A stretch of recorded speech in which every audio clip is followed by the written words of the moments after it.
খ্রিস্টীয় প্রথম শতাব্দীর দিক থেকেই ভারত ও ইন্দোনেশিয়ার মধ্যে বাণিজ্যিক সম্পর্ক গড়ে ওঠে। ভারতের বণিক, পণ্ডিত ও ব্রাহ্মণরা তখন দক্ষিণ পূর্ব এশিয়ার বিভিন্ন দ্বীপে যাতায়াত করতেন। এই যোগাযোগের মাধ্যমেই হিন্দু ও বৌদ্ধ ধর্মের ধারণা ধীরে ধীরে ভারতে ছড়িয়ে পড়ে। খ্রিস্টীয় অষ্টম থেকে 14শো শতাব্দীর মধ্যে জাভা ও বালির রাজারা ভারতীয় সংস্কৃতি দ্বারা গভীরভাবে প্রভাবিত হন। তারা সংস্কৃত ভাষা, ভারতীয় পুরাণ আর হিন্দু ধর্মীয় আচার অনুষ্ঠান গ্রহণ করেন। এই সময় বালিতে তৈরি হয় বহু মন্দির, যেমন তানালট টেম্পল, লিম্পুয়াং টেম্পল, উলুয়াটু টেম্পল এবং আরো অনেক মন্দির যা বলে শেষ করা যাবে না। 13শো শতাব্দীতে জাভার মজাপাহিত সাম্রাজ্য ছিল ইন্দোনেশিয়ার সবচেয়ে শক্তিশালী এবং হিন্দু বৌদ্ধ রাজ্য। কিন্তু 15শো শতাব্দীতে ইসলাম ধর্ম জাভায় ছড়িয়ে পড়লে অনেক হিন্দু রাজপরিবার, পুরোহিত ও শিল্পী বালিতে চলে আসেন এবং এখানেই তাদের সংস্কৃতি টিকে যায়। আমি আপনাদের হোস্ট বেঙ্গল রাইডারের দেবরাজ। আজকে আমরা শুরু করছি আমার বালি ব্লগের তৃতীয় পর্ব, নতুন কিছু গল্প, নতুন কিছু অভিজ্ঞতা নিয়ে। তাহলে চলুন শুরু করি আজকের অ্যাডভেঞ্চার। গুড মর্নিং ফ্রম বালি, ইন্দোনেশিয়া। আজকে মহাষ্টমী, 30শে সেপ্টেম্বর। আপনাদের অনেক অনেক শুভেচ্ছা। আজকে আমরা সকাল 10টার সময় বেরিয়ে যাব লোকাল সাইট সিন এবং ডিফারেন্ট লোকেশনের জন্য। তার মধ্যে সবচেয়ে উল্লেখযোগ্য হচ্ছে কেচাক ডান্স দেখবো আমরা। কেচাক ডান্স সম্বন্ধে নিশ্চয়ই আপনাদের ধারণা রয়েছে। ইন্দোনেশিয়া বালিতে এরা খুবই কানেক্টেড উইথ হিন্দু ধর্মের সম্বন্ধে। তাই হিন্দুজমের যত ধরনের কাহিনী আছে সেসব নিয়ে এরা ডান্স করে। তো সেই ডান্সের মধ্যে একটা হচ্ছে কেচাক ডান্স, যেটা রামায়ণ, মহাভারত এইসব নিয়ে, মেইনলি রামায়ণ নিয়ে এরা ডান্স করবে, মানে রামায়ণের স্টোরিটাকে ডান্স ফর্মে এরা দেখায়। এর সঙ্গে যেটা আছে সেটা হচ্ছে ফায়ার ডান্স। আর আজকে আমরা যাচ্ছি হচ্ছে সুলুবানু বিচ, তানালট টেম্পল এবং আরো কিছু জায়গা, যার মধ্যে সবচেয়ে উল্লেখযোগ্য হচ্ছে উলুয়াটু টেম্পল। এখানে কিন্তু খুব ফেমাস। চলুন যাওয়া যাক। আর ব্রেকফাস্ট আমাদের সেভাবে কিছু হয়নি, জাস্ট বিস্কিট খেয়ে বেরিয়ে যাচ্ছি। গাড়ি আমাদের দাঁড়িয়ে রয়েছে, আমাদের এখনই যেতে হবে। তো চলুন আমাদের সঙ্গে এই জার্নিতে যে যে জায়গাগুলো আমরা দেখবো আপনাদেরও দেখাবো। গুড মর্নিং ফ্রম বালি, ইন্দোনেশিয়া। আজ 30শে সেপ্টেম্বর, মহাষ্টমীর অনেক অনেক শুভেচ্ছা আপনাদের সবাইকে। আজকে আমরা এখন বেরিয়ে পড়েছি। সামনে আকাশের অবস্থা কিন্তু খুব খারাপ, পুরো কালো হয়ে রয়েছে। তো আমরা এখন যাচ্ছি তানালট টেম্পল। সাইট সিনের জন্য এই গাড়িটা আমরা 8 লক্ষ ইন্দোনেশিয়ান রুপি দিয়ে ভাড়া করেছিলাম, যার ইন্ডিয়ান ভ্যালুতে গিয়ে দাঁড়ায় 4227 টাকা 76 পয়সা মতো। কুটায় রাস্তা জ্যাম হওয়াটা খুবই স্বাভাবিক, কারণ রাস্তা খুবই ছোট। তাই সাইট সিন করার জন্য একটু আর্লি মর্নিংয়ে বেরোনোর চেষ্টা করবেন, অথবা স্কুটি হায়ার করেও বেরোতে পারেন। তাতে আপনাদের গন্তব্যে পৌঁছতে অনেক কম সময় লাগবে। তবে কুটাতে গাড়ি বা স্কুটার চালাতে গেলে ইন্টারন্যাশনাল ড্রাইভিং লাইসেন্স থাকাটা কিন্তু জরুরি, না হলে ধরা পড়লে পুলিশের হেনাস্তা কিন্তু কিছু কম হয় না। তানালট টেম্পলে চলে এসেছি, জাস্ট গেট দিয়ে ঢুকছি, গাড়িটা পার্ক করে দেখছি। তানালট টেম্পলে আমাদের এন্ট্রি টিকিট লেগেছিল 75,000 আইডিয়ার পার পার্সন, আর তার সঙ্গে 5,000 আইডিয়ার কার পার্কিং এর জন্য লেগেছিল। আমরা তানালট টেম্পলে চলে এসেছি। সাইডে এরকম শপিং করার অনেক শপ রয়েছে। ওই সামনে হচ্ছে টেম্পলটা, আমরা ওদিকেই যাচ্ছি। আর এটা হচ্ছে গেটটা।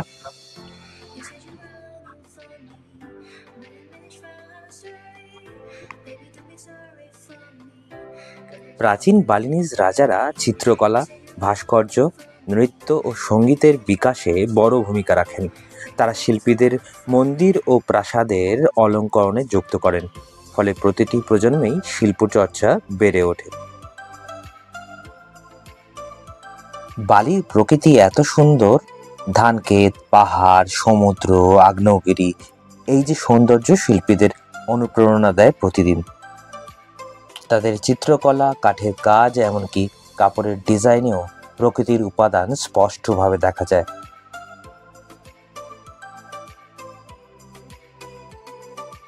বালির কুটাতে যে কটি টেম্পল আছে তার মধ্যে প্রথম সারিতে থাকবে এই তানালট টেম্পল।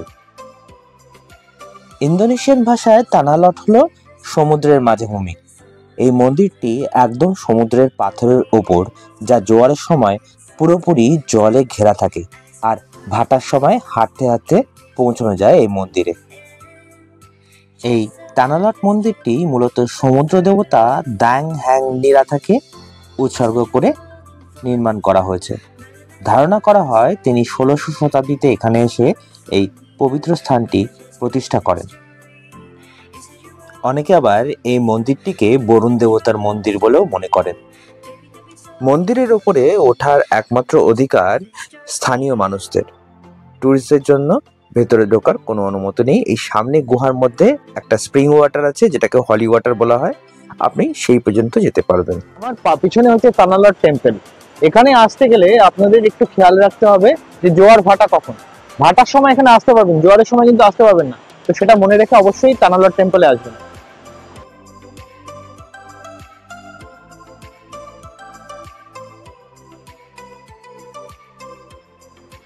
তানালট টেম্পলের পরবর্তী গন্তব্য ছিল পান্টাই পান্ডোয়া বিচ। এটাকে অনেকে সিক্রেট বিচও বলে, কারণ বিশাল পাহাড়ের পাথরের পেছনে এই বিচটা ছিল। এখন সেই রাস্তা কেটে তৈরি হয়েছে এক মনোমুগ্ধকর প্রবেশপথ। রাস্তার দুই পাশে আমরা 5 জন মহাভারতের পাণ্ডব ভাইয়ের বিশাল ভাস্কর্য দেখি। তারা হচ্ছে যুধিষ্ঠির, ভীম, অর্জুন, নকুল আর সহদেব। তাই এর নাম হয়েছে পান্ডোয়া বিচ। পান্টাই পান্ডোয়া বিচে ঢুকতে আমাদের লেগেছিল 50,000 ইন্দোনেশিয়ান রুপিস, যার ইন্ডিয়ান ভ্যালুতে দাঁড়ায় 265 টাকা মতো। আমরা এসে পৌঁছালাম পান্ডোয়া বিচে। কুটা থেকে আমরা যেখানে রয়েছি সেখান থেকে প্রায় 22 কিলোমিটার ডিস্টেন্স। এই সামনে যে রাস্তা আছে সেটা আমাদের পান্ডোয়া বিচের দিকে যাচ্ছে। এখানে প্রচুর লোক প্যারাগ্লাইডিং করছে, ওপরে দেখুন। আর বাচ্চারা ইলেকট্রিক স্কুটার চালিয়ে এনজয় করছে।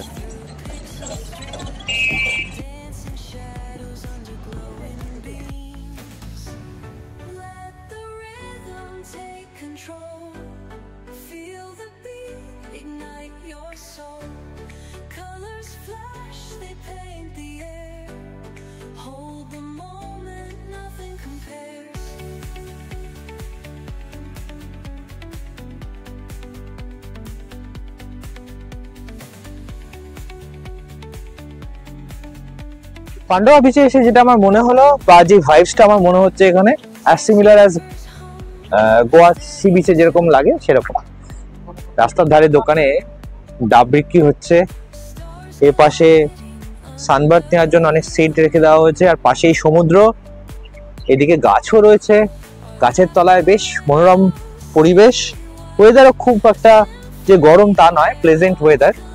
আর দেখুন জলে নৌকো ভাসছে, সেই গোয়ার সেই ব্যাপারটা মনে হচ্ছে যেন মাছ ধরতে যাবে ব্যাপারটা, সেটা ফিল হচ্ছে আমার এক্ষুনি। দারুণ জায়গা। পান্ডোয়া বিচে এসে আমরা নিয়ে নিয়েছি ডাব, আর ডাবের সাইজ কি বলবো, বিশাল। দেখুন একবার, নিয়েছে 25K ইন্দোনেশিয়ান রুপি। চলে এসছে, আমরা এখন ডাবের জল খাবো। বিশাল এই ডাবের খোলস, আর তার সঙ্গে জল তো ভরপুর। আমি একা খেতে পারবো না, রিধাকে আর তনুশ্রীকে আমার সঙ্গে শেয়ার করতে হবে। খেয়ে দিই কিরকম।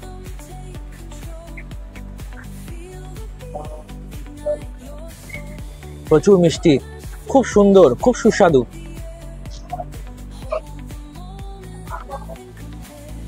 এবার একটুখানি শ্বাসটা খেয়ে দেখা যাক। শ্বাসটাও মনে হচ্ছে খেতে ভালো হবে। তবে আমাদের ওখানে যেরকম শ্বাস হয় সেরকমই খেতে তো নারকলের মতোই হবে। দারুণ।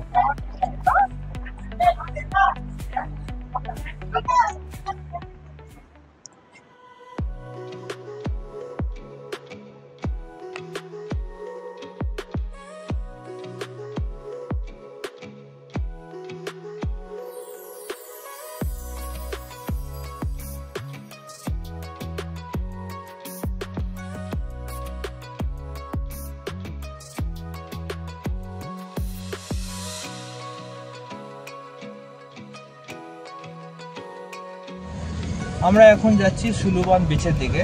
এখন বাজে লোকাল টাইম 4:45। আমাদের খুব তাড়াতাড়ি বিচটা দেখতে হবে, কারণ আমাদের 6টার সময় উলুবাটু মন্দিরটা বন্ধ হয়ে যাবে, কারণ 6টার সময় ফার্স্ট শো আছে। তো আমাদের 6টার মধ্যে কমপ্লিট করতে হবে। চলুন তাড়াতাড়ি গিয়ে দেখা যাক।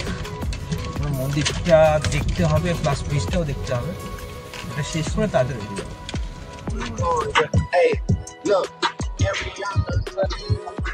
বিচের কাছে চলে এসেছি, আর একটু এগোলেই বিচ। এখানে অনেক কিছু বিক্রি করছে, সিগারেট হবে। ও সামনে বিচ রয়েছে, ডিফারেন্ট সানগ্লাস।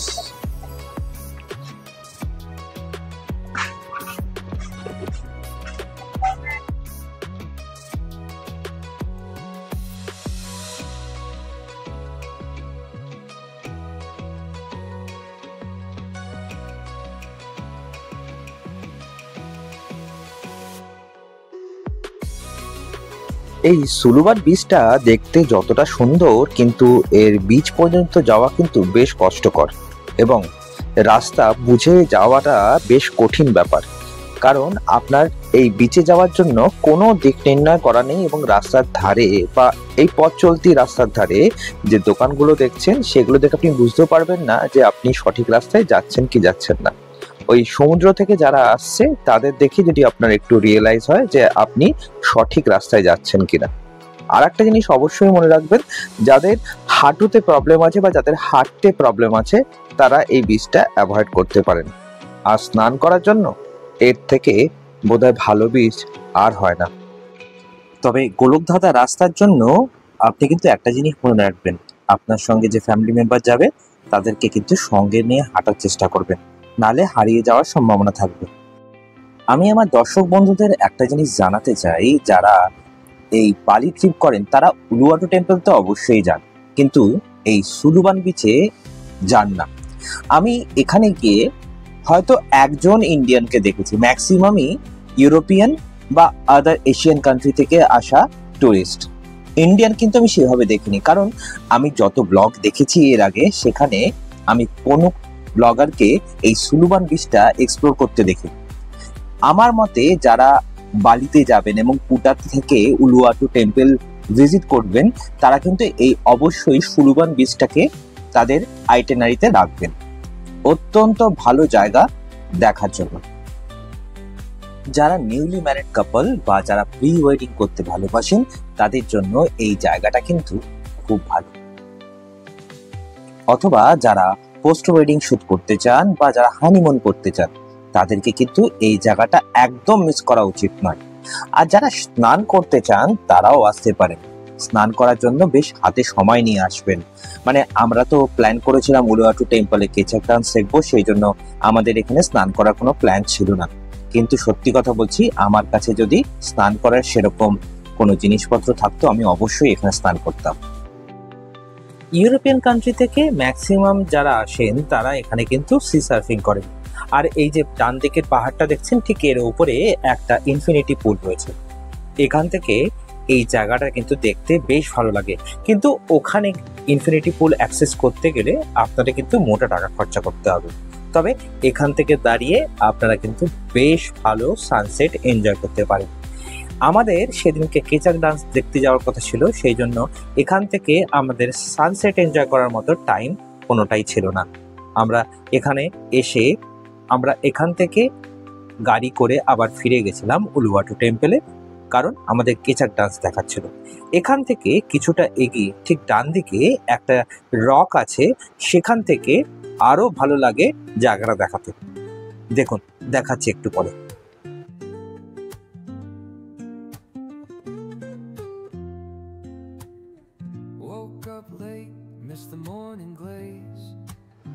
আমি যে জায়গাটা দাঁড়িয়ে আছি সেখান থেকেই এই বিচটা কেমন লাগছে একটু প্লিজ কমেন্ট করে বলুন। আমার দেখা সেরা বিচগুলোর মধ্যে এই ভিউটা ছিল সবচেয়ে সেরা। কি কেমন লাগছে? এই জায়গাটা কিন্তু ছবি তোলার জন্য বেশ ভালো ছিল। ইন্ডিয়া থেকে এক কাপল এসেছিলেন এখানে হানিমুন করতে। তারা বললেন আমাকে কিছু ছবি তুলে দেওয়ার জন্য। বেশ ভালো ভালো ছবি উঠেছিল তাদের। আপনারাও কিন্তু অবশ্যই আসবেন, এই জায়গাটা মিস করবেন না একদম।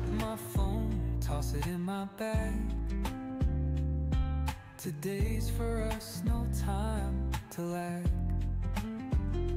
Feel the world just turning slow.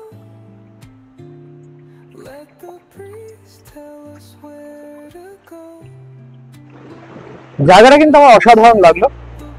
সুন্দর একটা ক্লিফ, এটা অনেকটা উঠতে হবে, মানে অনেকটাই উপরে। নামার সময় যত সহজে নেমেছি, আর রাস্তা খুব স্লিপারি। আমার তো প্যান্টের হাফ ভিজে গেছে, আমি হাফ প্যান্ট পরিনি ভুল করে। তো এই ভিউটা দেখুন, আমি ছবি তুলেছি কিছুক্ষণ আগে এখানে একটা। এই ভিউটা আমার দারুণ লেগেছে। পেছনে সমুদ্রটা দেখেছেন, দারুণ লাগছে না? যাই হোক, তো এখানে এসে কিন্তু আমার বেশ ভালো লাগলো, দুর্দান্ত জায়গা।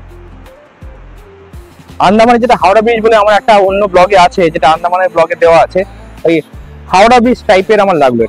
এই যে এই সামনের ক্লিপটা যদি এরকম জোড়া লেগে যেত, তাহলেই হাওড়া ব্রিজের মতো মনে হয়। তো এখন খুব সাবধানে যেতে হবে, সামনে খুব স্লিপারি, ওটা সাবধানে যাওয়া যাক।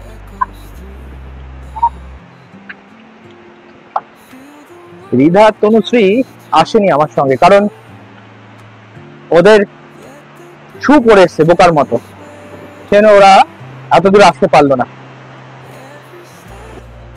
এই রাস্তা দিয়ে আমাকে এখন সোজা যেতে হবে। কি সমান রাস্তা, চিন্তা করুন, পড়ে গেলে আর দেখতে হবে না। এখন প্যান্ট ভিজে গেছে, আর কিছু করার নেই, এইভাবেই যেতে হবে। আরেকবার দেখিয়ে দিই যাওয়ার আগে। পর উলুবাটু টেম্পলে যাবো আমরা। তো এই সোজা বেরোবো আমরা এখন এইদিকে।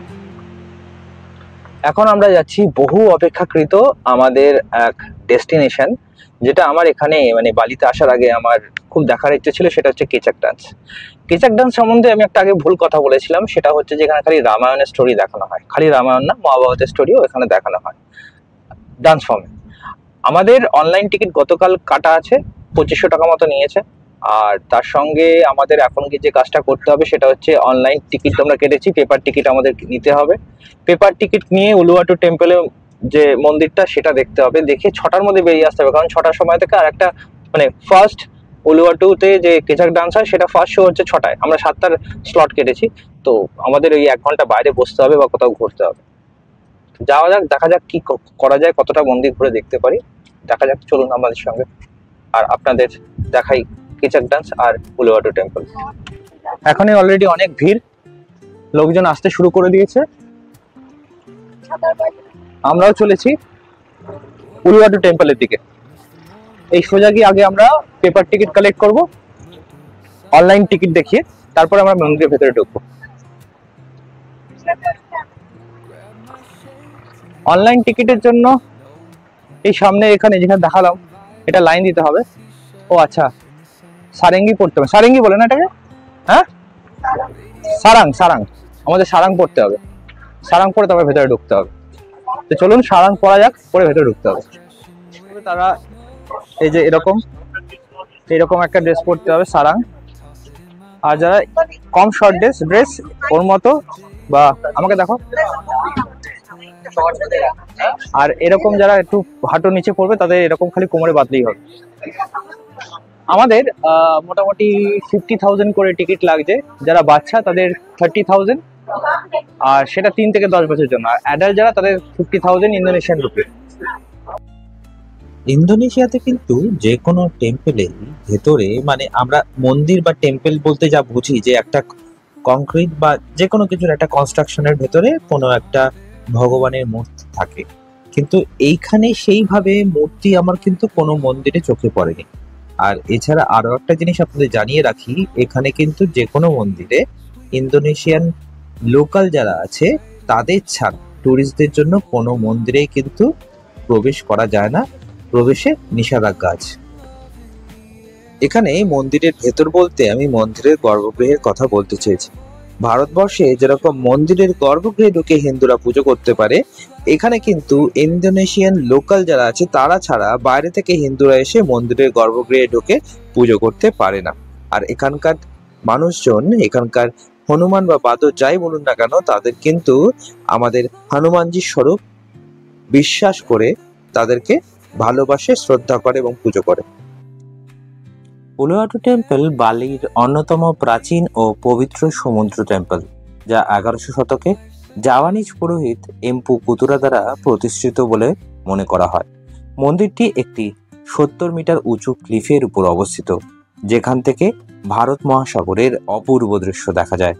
স্থানীয় বালিনিজ সংস্কৃতিতে উলুয়াটু মন্দিরের বিশেষ ধর্মীয় গুরুত্ব রয়েছে। বিশ্বাস করা হয় এটি সমুদ্রের রক্ষক দেবতাদের নিবাস। দেশ বিদেশ থেকে বহু টুরিস্ট আসে এই মন্দিরে, বিশেষত এই কেচাক ড্যান্স দেখার জন্য, যা বালির ঐতিহ্যবাহী সংস্কৃতির এক অনন্য প্রকাশ। First of all, allow me to প্রথমে introduce ইনি একজন myself. এসে My name is ইন্ট্রোডাকশন দেয় Wayan নিজের and I এবং will be your কেচাক host ডান্সটা this আসলে evening. কি সেটা নিয়ে একটু ব্যাখ্যা দেয়। আসলে কেচাক নামটা এসছে সেই বিশেষ শব্দ থেকে, যা নাচের সময় যারা নাচেন তারা একসঙ্গে উচ্চারণ করেন চাক চাক চাক বা কেচাক কেচাক। এই শব্দের তালি পুরো নাচের সঙ্গীত হয়ে ওঠে। কোনো বাদ্যযন্ত্র, ঢোল বা বাঁশি ব্যবহার করা হয় না, কেবল মানুষের কণ্ঠস্বরেই তৈরি হয় ছন্দ, তাই একে বলা হয় কেচাক ডান্স। দেশ বিদেশ থেকে বহু পর্যটক আসেন এই ডান্স দেখার জন্য।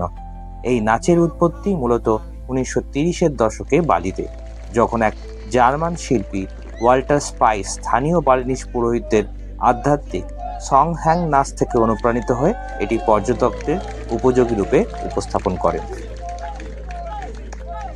কেচাক ডান্স যখন আমরা দেখতে ঢুকি, সেই সময় আমাদের ছোট প্লাস্টিকে করে কিছু একটা দেওয়া হয়েছিল। তখন বুঝতে পারিনি যে ওটা আসলে কি ছিল। বৃষ্টি যখন নামলো তখন বুঝতে পারলাম যে ওটা আমাদের একটা রেইনকোট দেওয়া হয়েছিল। এই দেখুন, জোরে বৃষ্টি নেমে গেছে, আমরা সেই রেইনকোট খুলে রেইনকোট পরতে শুরু করেছি। ফায়ার ডান্স কেচাক ডান্সেরই একটা পার্ট, আর এটা হয় সেই ডান্সের অন্তিম লগ্নে, যেখানে আমাদের হনুমানের লেজে আগুন দেওয়া হয়। তারই একটা পারফরমেন্স এখানে ফায়ার ডান্স হিসেবে দেখানো হয়। সারাদিনে কিছু খাওয়া নেই, খুব বৃষ্টি হচ্ছিল, মাঝখানে ভাবলাম যে আমি কেচাক ডান্স দেখবো না, চলে আসবো, কিন্তু আলটিমেটলি ডান্সটার ফর্মটা এত সুন্দর ডান্সটা হচ্ছিল, দেখে আমার খুব ভালো লাগলো। আর সবচেয়ে ভালো যেটা লাগলো সেটা হচ্ছে যে প্রত্যেকে খুব এনজয় করছিল, সে খ্রিস্টানই হোক, সে মুসলিমই হোক, সে বৌদ্ধিস্ট হোক, সে যে কাস্টেরই হোক, সবাই খুব এনজয় করছিল ডান্সটা, এবং প্রত্যেকে হনুমানজির সঙ্গে দাঁড়িয়ে ছবি তুললো। এটা আমার আরো দেখে ভালো লাগলো। তো মানুষ আগে সবার সামনে, মানে সবার আগে মানুষ, তারপরে যে কোনো কাস্ট হোক, রিলিজিয়ান হোক, সেটা পরে, সবার আগে মানুষ। তো এটাই বলার ছিল। এখন যাবো গিয়ে খাওয়া দাওয়া কিছু করবো, কিচ্ছু খাওয়া হয়নি, দেখা যাক কি খাওয়া যায়। আমরা কেচাক ডান্স দেখে ফেরার পথে এই রেস্টুরেন্টে এসেছিলাম খেতে। এখানকার স্পেশালিটি হলো এখানকার অ্যাকোরিয়ামে বিভিন্ন ধরনের মাছ এবং চিংড়ি মাছ রেখে দেওয়া হয়। আপনার যে ধরনের মাছ বা যে সাইজের মাছ বা চিংড়ি মাছ যেটা পছন্দ, আপনি বলে দিলে সেই ধরনের মাছ বা চিংড়ি মাছ ওরা আপনাকে রান্না করে দেবে। আমরা সেদিনকে যদিও সি ফুড খাইনি, মানে আমরা মাছ চিংড়ি মাছ খাইনি, আমরা চিকেন আর রাইস নিয়েছিলাম এবং সেই খেয়েই আমাদের ডিনার শেষ করেছিলাম। এই হচ্ছে কমপ্লিমেন্টারি স্যুপ, তার সঙ্গে এই পিনাটটা দিয়েছে। আর আমরা অর্ডার দিয়েছিলাম চিকেন ফ্রাই, তো এটা হচ্ছে সেই চিকেন ফ্রাই। আর এই দিয়েছে স্টিম রাইস। স্টিম রাইসটা এটা খুলে দেখানো যাক। এই যে এটা হচ্ছে স্টিম রাইস, আর এই হচ্ছে চিকেন ফ্রাই। সেদিনকে আমাদের ডিনারে খরচা হয়েছিল 1,32,000 IDR, আর আমরা কোনো সি ফুড খাইনি। আমার মেয়ের চিংড়ি মাছে অ্যালার্জি ছিল। আর পরের দিন আমাদের সকালবেলা এই ক্রুজে করে নুসা পেনিতে যাওয়ার কথা ছিল। সেই সব গল্প নিয়ে আসছি এর পরের পর্বে। আমার ভিডিওটা ভালো লাগলে প্লিজ আত্মীয় স্বজন বন্ধু বান্ধবের সঙ্গে শেয়ার করে দেবেন।